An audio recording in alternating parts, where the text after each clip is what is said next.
You've never seen such a place. So many books. And suddenly all of my confidence dribbled away with a pitiful plop. My head was beginning to swim and my forehead was covered with cold perspiration. I started to reach for a book and my hand automatically came to a stop. I don't know how long I stood frozen, a victim of panic and mortification. Oh, how I wanted to flee. When a kindly voice, a gentle voice whispered, "Pardon me." Pardon me? Uh-huh. And there was this dear, sweet, clearly respectable, thickly bespectacled man who stood by my side and quietly said to me, "Ma'am, don't mean to intrude, but I was just wondering, are you in need of some help?" I said no. Yes, I am. The next thing I know, I'm sipping hot chocolate and telling my troubles to Paul, whose tender brown eyes kept sending compassionate looks.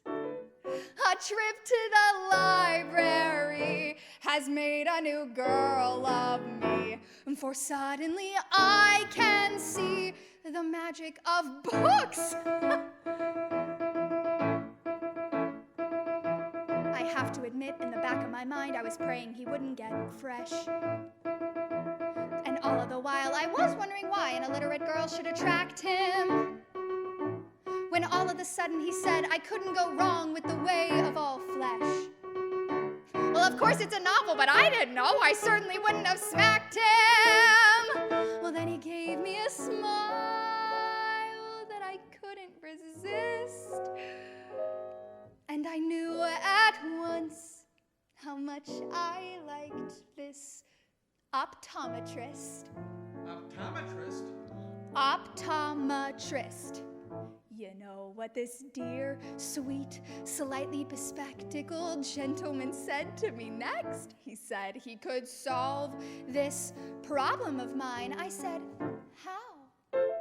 He said if I'd like, he'd willingly read to me some of his favorite things. I said, when? He said, now. His novel approach seemed highly suspicious and possibly dangerous too. I told myself, wait, think, dare you go up to his flat? What happens if things go wrong?